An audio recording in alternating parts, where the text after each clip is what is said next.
Hello বন্ধুরা, আজকে দুটো রেসিপি নিয়ে চলে এসেছি। দুটোই পিঠের রেসিপি। তো আজকে আমি তৈরি করব সেদ্ধ পিঠে আর চুষি পিঠে। আর শীতের সময় তো আমরা বিভিন্ন রকমের পিঠে খেয়ে থাকি। তো আজকে আমি তৈরি করে দেখাবো চুষি পিঠে আর সেদ্ধ পিঠে। তো আমি কৃষ্ণা আর তোমরা দেখছো Krishna cooking and blogging channel. তো ভিডিওটি প্রথম থেকে শেষ পর্যন্ত দেখতে থাকো। তো আজকে আমি সুজি দিয়ে নয়, আজকে চালের গুঁড়ো দিয়ে দুটো পিঠেই কিন্তু তৈরি করব। তো এখানে চালের গুঁড়ো নিয়ে নিয়েছি, দিয়ে দিলাম সামান্য লবণ আর উষ্ণ গরম জল দিয়ে চালের গুঁড়োটা মেখে নিলাম। ভালো করে চালের ময়দাটা মেখে নিয়েছি।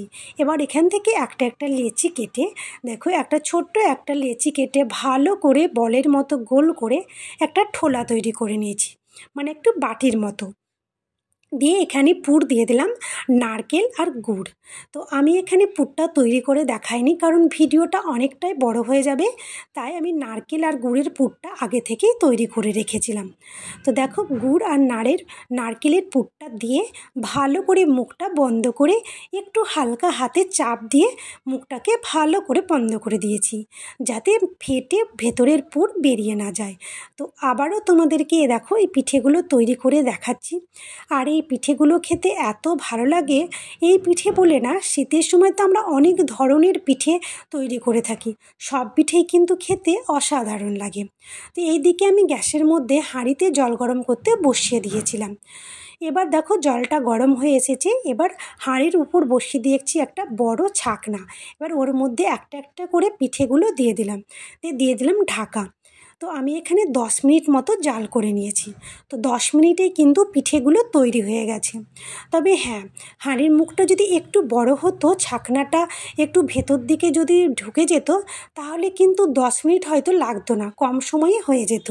তো যেহেতু হাঁড়ির মুখটা একটু ছোট, তাই জাল করতে 10 মিনিট লেগে গেছে। তো পিঠেগুলোকে আমি একটা প্লেটে নামিয়ে রেখে দিলাম। আর দেখো একটা পিঠে কিন্তু একটু সামান্য করে ফেটেও গেছে, আর সেখান দিয়ে গুড়গুলো কি সুন্দরভাবে বেরোচ্ছে, দেখতে কিন্তু অসাধারণ লাগছে। আর এই গরম গরম ধোঁয়া উঠো পিঠে এত সুন্দর লাগে খেতে, কি বলবো বন্ধুরা। তো তোমরা তো অনেকেই এই সেদ্ধ পিঠে খেতে ভালোবাসো। তো এইদিকে যে বাদবাকি পিঠেগুলো তৈরি করতে ছিল, সেই পিঠেগুলো তৈরি করতে ভাপে বসিয়ে দিলাম। তো এবারও আমি ভালো করে বসিয়ে ঢাকা দিয়ে দিয়েছি। আর যেইগুলো আগে পিঠে তৈরি করে নিলাম, সেইগুলোতে দেখো এখানে আমি একটা প্লেটে ড্রাই নারকেল গুঁড়ো নিয়ে নিয়েছি। এবার নারকেল গুঁড়োর মধ্যে পিঠেগুলোকে একটু গড়িয়ে মাখিয়ে নিলাম। এই পিঠেগুলো কিন্তু খেতে খুব সুন্দর লাগে।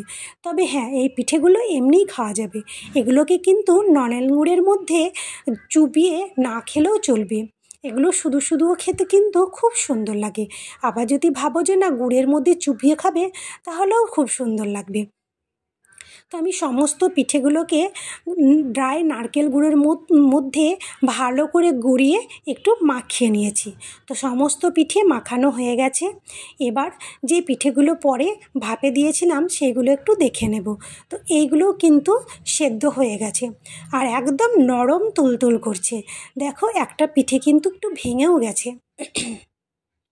এবার পিঠেগুলোকে নামিয়ে নেব। পিঠেগুলোকে নামিয়ে প্লেটের মধ্যে রেখে দিলাম। আর দেখো কতটা নরম হয়েছে, একদম তুলতুল করছে। আর দেখতেও যেমন সুন্দর, খেতেও কিন্তু খুব সুন্দর লাগে। আমাদের তো ভীষণ ভালো লাগে এই সেদ্ধ পিঠে হোক বা চুষি পিঠে হোক। তো সেদ্ধ পিঠেগুলো হয়ে গেছে, এবার তৈরি করব চুষি পিঠেগুলো। তো যেই ময়দাটা মেখে আমি তৈরি করেছিলাম সেদ্ধ পিঠে, সেই ময়দা থেকে কিছুটা ময়দা রেখে দিয়েছিলাম। ওই ময়দাতেই কিন্তু তৈরি করে নেব চুষি পিঠে। তো এখানে দেখো একটা কাঠের জিনিস নিয়ে নিয়েছি।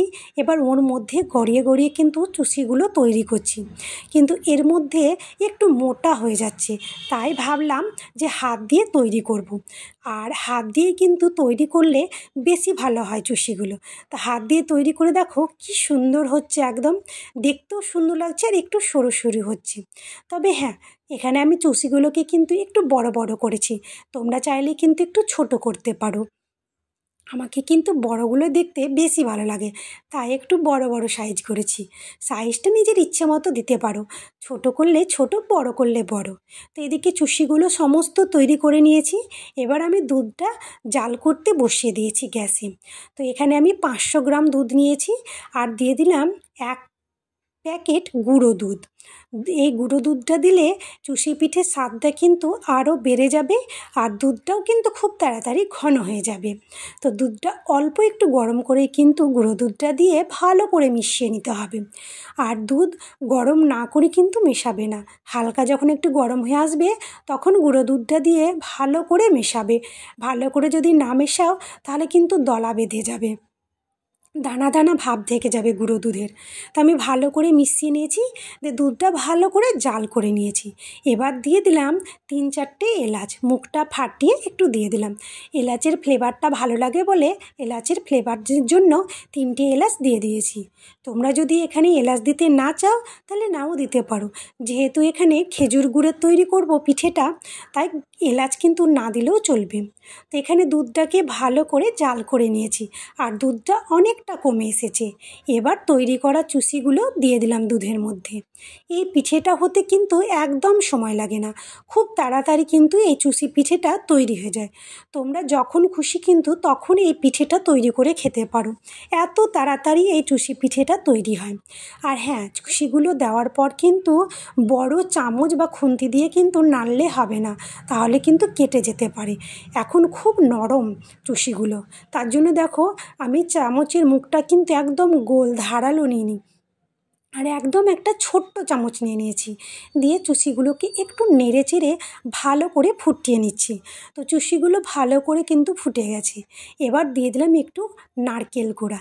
এই নারকেলটা দিলে খেতে কিন্তু বেশ ভালো লাগে, তার জন্য এখানে নারকেল দিয়েছি।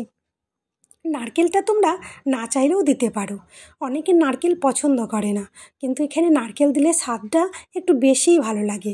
তো চুষিগুলোকে দেখো ভালো করে কিন্তু জাল করে নিয়েছি, আর দুধটাও অনেকটা কমিয়ে দিয়েছি। জাল করতে করতে চুষিগুলো এত সুন্দর লাগছে দেখতে, কি বলবো।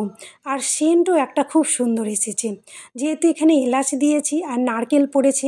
এবার দিয়ে দিলাম গুড়, খেজুর গুড় দিয়ে একটু নেড়ে চেড়ে একটু ফোটালেই কিন্তু হয়ে যাবে। তো এত সুন্দর কালার এসেছে কি বলবো, যেমন কালার এসেছে তেমন কিন্তু গন্ধ ছেয়ে গেছে একদম পুরো রান্নাঘর। তোমরা যখন করবে তখন তোমরাও পাবে। তো দেখো চুষিগুলোকে ভালো করে গুড় দিয়ে একটু জাল করে নিচ্ছি, ভালো করে একটু ফোটালেই কিন্তু হয়ে যাবে চুষি পিঠে।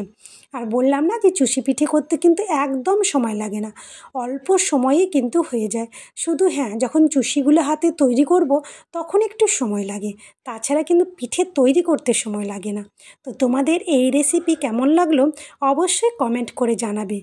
আর যারা এখনও আমার চ্যানেলটি সাবস্ক্রাইব করোনি, চ্যানেলটিকে সাবস্ক্রাইব করে নেবে। আর যারা ফেসবুক থেকে দেখছো একটা ফলো করে দেবে। তো আজকের ভিডিও এখানেই শেষ করলাম, ফিরে আসবো নতুন একটি ভিডিও নিয়ে। তো ভালো লাগলে অবশ্যই একটা লাইক করে দিও। বাই।